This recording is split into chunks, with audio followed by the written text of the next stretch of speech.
नमस्कार बंधुरा welcome to PGN Bangla. এই ভিডিওতে আমরা কথা বলবো মোহনবাগান ভার্সেস ইন্ডিয়ান এয়ারফোর্স ম্যাচটা নিয়ে। সঙ্গে মোহনবাগানের একটা পোটেনশিয়াল প্লেইং 11 বানাবো এবং দু একটা আপডেট আছে সেইগুলো তোমাদের জানাবো। তো একটা ইন্টারেস্টিং ভিডিও হতে চলেছে, অবশ্যই শেষ পর্যন্ত দেখতে থাকো এবং আমাদের চ্যানেলে প্রথমবার এলে চ্যানেলটি সাবস্ক্রাইব করে তার পাশের বেল আইকনটাকে অন করে দিও। তো এবার মেন টপিকে আসা যাক। আগামীকাল মোহনবাগান ডুরান্ড কাপ 2024-এ তাদের দ্বিতীয় ম্যাচ খেলতে নামছে ইন্ডিয়ান এয়ারফোর্সের বিরুদ্ধে। খেলাটি আছে বিকেল 4টের সময় সল্টলেক স্টেডিয়ামে এবং যারা বাড়িতে বসে দেখতে চাও সোনি লাইভ অ্যাপ থেকে সরাসরি দেখতে পারবে। এবার খেলার কথা বললে এই ম্যাচে মোহনবাগান অনেকটা এগিয়ে থেকে মাঠে নামবে, হোম গ্রাউন্ডের অ্যাডভান্টেজ পাবে, সঙ্গে সমস্ত সিনিয়র প্লেয়ার এমনকি বিদেশিরাও অ্যাভেলেবেল আছে। তো অবশ্যই মোহনবাগান ফেভারিট হিসাবেই কাল মাঠে নামবে। এবার ম্যাচের কথা বললে আমার যা মনে হয় ডার্বির আগে সমস্ত প্লেয়ারকে টেস্ট করে নেবে কোচ মলিনা।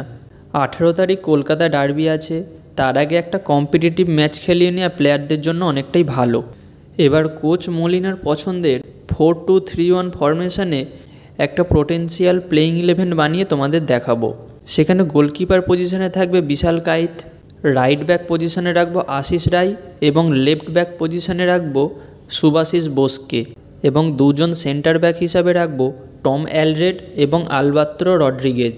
এবার এখানে চাইলে রড্রিগেজের সঙ্গে সুমিত রাঠি অথবা টম অ্যালড্রেডের সাথে সুমিত রাঠিকেও রাখা যেতে পারতো, কিন্তু আমি চাইছি দুজন ফরেন ডিফেন্ডারকে একসঙ্গে।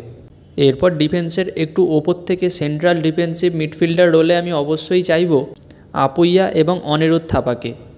এদের ব্যাকআপ হিসাবে অবশ্যই দীপক টাংরি এবং অভিষেক সূর্যবংশী থাকবে, তবে ফার্স্ট চয়েস হিসাবে আমি আপুইয়া এবং অনিরুদ্ধ থাপাকেই চাইব। এরপর রাইট উইংয়ের জন্য রাখব মনভীর সিংকে এবং লেফট উইংয়ের জন্য রাখব লিস্টন কোলাসোকে। এবার আশিক ক্রুনিয়ানও ফিট হয়ে গেছে, অনেক দিন ধরে দলের সঙ্গে প্র্যাকটিস করছে, সেক্ষেত্রে আশিক ক্রুনিয়ান এবং লিস্টন কোলাসোকে ভাগ ভাগ করে খেলানো যেতে পারে।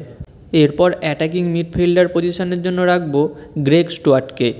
এখানে দিমিত্রি পেত্রাতোসকে রাখতে পারতাম, কিন্তু পেত্রাতোস এখনও কলকাতায় এসে পৌঁছায়নি, আজকে রাতে আসতে চলেছে। এবার আজকে এসেই কালকে ম্যাচ খেলতে নামবে এরকমটা তো হতে পারে না, তাই আমি গ্রেগ স্টুয়ার্টকেই স্টার্ট করাবো এবং সিঙ্গেল স্ট্রাইকার থাকবে জেসন কামিংস। তবে সেকেন্ড হাফে অবশ্যই জেসন কামিংসের জায়গায় আমি জেমি ম্যাকলারেনকে চাইব। ডার্বির আগে মোহনবাগানের জন্য এটা একটা ভালো কম্পিটিটিভ ম্যাচ, আশা করব কোচ মলিনা এটাকে কাজে লাগাবে এবং সমস্ত প্লেয়ারদের ঘুরিয়ে ফিরিয়ে খেলিয়ে দেখে নেবে। এটা আমি আমার পছন্দের মতো প্লেইং 11 বানিয়েছি। এই বিষয়ে তোমাদের কোনো মতামত থাকলে অবশ্যই কমেন্টে জানিও। এবার কোচ মলিনা কেমন প্লেইং 11 নামায় সেই দিকে তো অবশ্যই নজর থাকবে। এবার দুটো আপডেট দেব তোমাদের। মোহনবাগানের স্কোয়াড থেকে ধীরাজ সিং ছিটকে গিয়েছে ইনজুরির কারণে। গতদিন অনুশীলনে এসে তার ইনজুরি হয় এবং তার জায়গায় স্কোয়াডে এসেছে রাজা বর্মন। আর একটা বিগ আপডেট আছে, সেটা হলো আজ রাতে কলকাতায় আসছে মোহনবাগানের দিমি। ভিসা প্রবলেম কাটিয়ে ফাইনালি আজ রাত 12টা 20 নাগাদ কলকাতায় নামছে দিমিত্রি এবং আশা করব মোহনবাগানের সমর্থকরা তাকে ওয়েলকাম জানানোর জন্য যাবে সেখানে। তো বন্ধুরা, এই ছিল আজকের আপডেট। ভিডিওটি ভালো লাগলে অবশ্যই লাইক এবং শেয়ার করবে। দেখা হচ্ছে পরবর্তী ভিডিওতে। Bye bye.